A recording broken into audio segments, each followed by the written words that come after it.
निगरान हुकूमत के बरसरे इक़्तिदार आने के बाद भी मुल्क में आम इंतख़ाबात के इनेकाद के हवाले से शकूक व शुबहात बरकरार हैं और सियासी हलकों में मुसलसल ये सवाल उठाया जा रहा है कि आखिर इलेक्शन कब होंगे।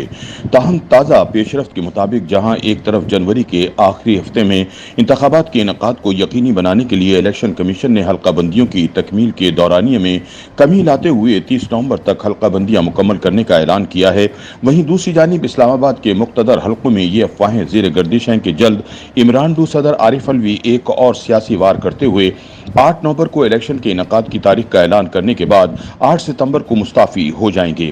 ख्याल रहे कि इलेक्शन कमीशन ने आम इंतखाबात के जल्द से जल्द इनेकाद के लिए हल्का बंदियों के दौरानियों को कम करते हुए 1 सितंबर को ऐलान किया कि हल्का बंदी की हतमी इशात अब 30 नवंबर 2023 तक कर दी जाएगी। बाखबर जराए ने बताया कि यह फैसला जनवरी 2024 के आखिरी हफ्ते में इंतखाबात के इनेकाद की राह हमवार करता है, बशर्ते सुप्रीम कोर्ट मुदाखलत न करे। जराए का कहना है कि आम इंतखाबात के इनेकाद के लिए सबसे मौजू तारीख 28 जनवरी होगी। किसी भी अमली पेचीदगी की सूरत में इंतखाबात की तारीख 4 फरवरी तक जा सकती है। हल्का बंदी के दौरानिये में कमी का फैसला जो पहले ऐलान करदा शेड्यूल के तहत 14 दिसंबर को मुकम्मल होना था, chief election commissioner Sikandar Sultan Raja की ज़ेर सदारत इजलास में किया गया। अदालत उज़्मा की मुदाखलत और आईनी तकाज़ों को पूरा करने के लिए इलेक्शन कमीशन को नई हल्का बंदियां छोड़कर 90 रोज में आम इंतखाबात कराने की हिदायत किए जाने की सूरत में इलेक्शन कमीशन के मुमकिना इक़दाम के हवाले से सवाल के जवाब में इलेक्शन कमीशन के एक सीनियर ओहदेदार ने कहा कि हम इस सूरत में सुप्रीम कोर्ट के हुक्म की तामील करेंगे। ताहम उन्होंने कहा कि इलेक्शन कमीशन को अभी तक सुप्रीम कोर्ट के इस फैसले की कापी मौसूल नहीं हुई है जिसमें पंजाब और खैबर पख्तूनख्वा में इंतखाबात के इनेकाद से मुतालिक फैसले पर इलेक्शन कमीशन की जानिब से नजरसानी की दरख्वास्त मुस्तरद की गई हो। कानूनी माहिरीन का ख्याल है कि सुप्रीम कोर्ट के फैसले ने एक उसूल वज़ा किया है जिसके असरात आइंदा आम इंतखाबात के इनेकाद पर मुरतब होंगे, जो कि आइन के तहत 8 नवंबर को होने चाहिए।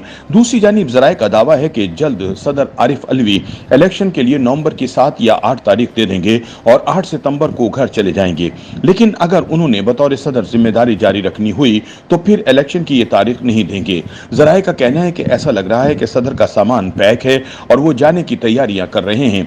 सदर रहेंगे या चले जाएंगे ये तय होना अभी बाकी है। ताहम अगर सदर आरिफ अलवी ने इंतखाबात की तारीख दे दी तो इनसे इस्तीफा ले लिया जाएगा। ज़राए के मुताबिक इलेक्शन शेड्यूल के ऐलान बारे इतलात सामने आने के बाद आर्मी चीफ और DGISI की सदर अलवी से 2 घंटे की मुलाकात भी है।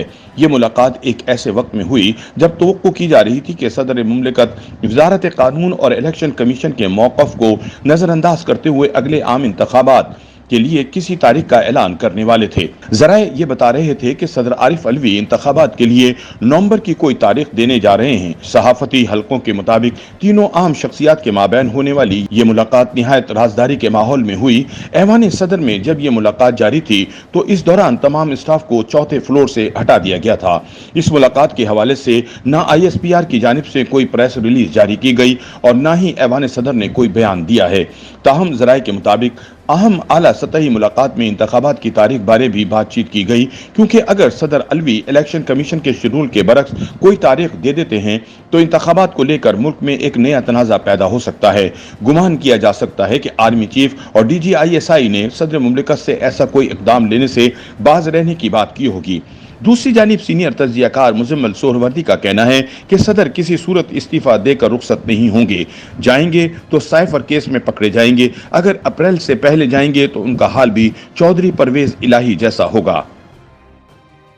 YouTube पर गूगली न्यूज देखने के लिए youtube.com की सर्च बार में गूगली न्यूज TV टाइप करें। गूगली न्यूज के पेज पर सुर्ख रंग के सब्सक्रिप्शन वाले बटन पर क्लिक करना ना भूलिए। YouTube पेज पर अपलोड होने वाली वीडियोस से बाखबर रहने के लिए बेल आइकन पर क्लिक कीजिए। आपको हर नई वीडियो के बारे में नोटिफिकेशन मौसूल हो जाएगा।